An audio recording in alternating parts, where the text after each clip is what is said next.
Happy Monday once again, everyone. Bryan Devore, Devore Realty Group, Berkshire Hathaway Home Services, California Properties with another Monday market moment. And we're going to attempt, or we will answer the question, what happens in 31 years?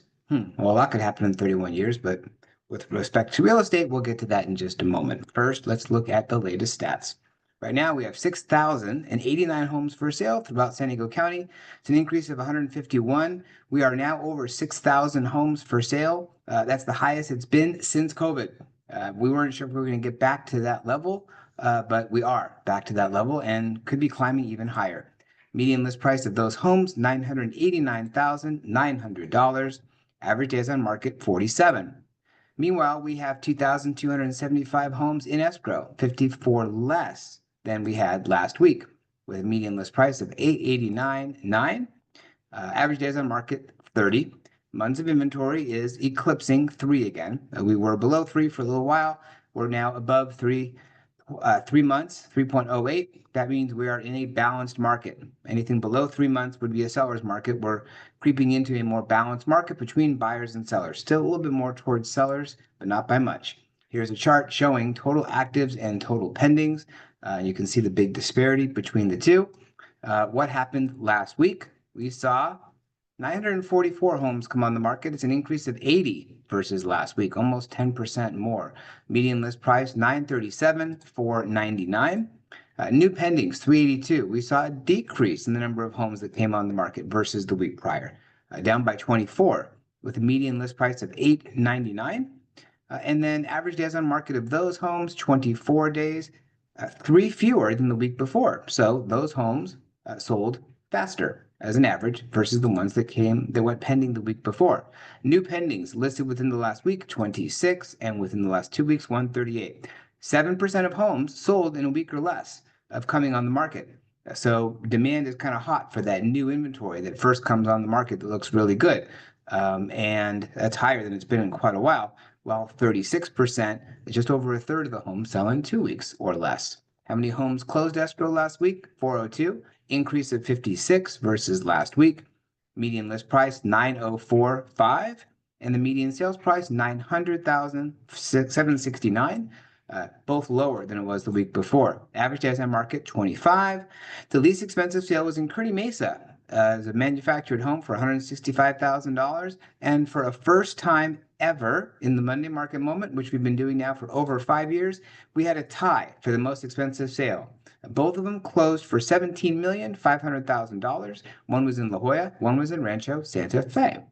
Here's a chart showing new actives, new pendings, and new closed sales. We saw a big dip a couple weeks ago in the number of homes that came on the market. We saw a market increase this past week, while the number of homes going into escrow over the last 3 weeks continues to decline, even when it should be a hot spring season. Higher interest rates are keeping that demand a little bit lukewarm, and we had more closed sales than we did the week prior. Here is the chart showing median list price and median sales price. A couple weeks ago was a little bit of an anomaly, jumped up quite a bit. This past week is more in line with what it has been the weeks before that. Stephen Thomas came out with his most recent reports on housing. This shows active listings, and you can see where we are now. We are the highest it's been in quite a while. We're getting close to that green mark, which is before COVID.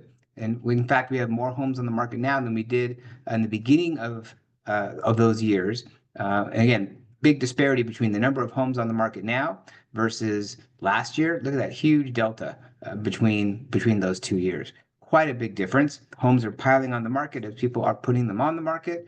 We're not seeing that demand suck it away, so to speak. Here is the demand, number of homes that go pending in the last 30 days.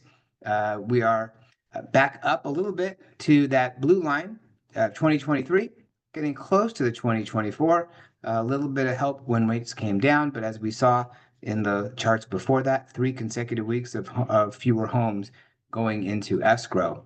Expected market time, because we did see the increase in activity and demand, we did see the expected market time dip a little bit, but still way above where it's been, even way above where it was before COVID. The number of days that you expect it to take to sell a home, even though we saw 7% sold in a week. If it's priced right, it will sell.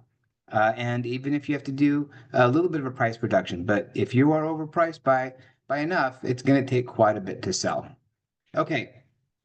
What's the 31 years all about? Well, Stephen talked about the year 2024, the number of homes that closed throughout Southern California. You can see all the different counties here on the left, total single family residence and condo sales in those counties last year. And so you can see, actually, I'm sorry, that's the total possible inventory, the total number of homes in those counties. The number of closed sales in 2024 is the next column. So you can see the turnover for last year. So, for example, in San Diego, 3.2% of the inventory turned over. Now, some homes may have sold twice. It's possible, but if you think that that's a very small percentage, really it's about 3.2% of the homes, total homes available in San Diego County sold. Only 2.7% of Los Angeles, 2.8% of Orange County turned over. What that means is the projected average time in home based on 2024 for San Diego County is 31 years. That's about how long people stay in their homes. If you figure we only have 3.2% turnover every year. So we did see a lot of people turning over their homes more often about 10, 15 years ago, but because people are getting into higher interest rates, they want to, they're paying a little bit more for a home. They want to stay in that home longer. So that's how long we expect people to stay in their homes. May not be that case, but interesting to note. So if you just bought a home, will you be in that home 31 years from now? We'll have to wait and see. That's it for this week's Monday Market Moment. Don't forget to scan the QR code to track your home's value. If you have any questions, give me a call, send me a text or email, or if you want Stephen Thomas's report, happy to send that to you. That's it for this week's Monday Market Moment. Hope you have a great day, a great week. Look forward to seeing you next Monday.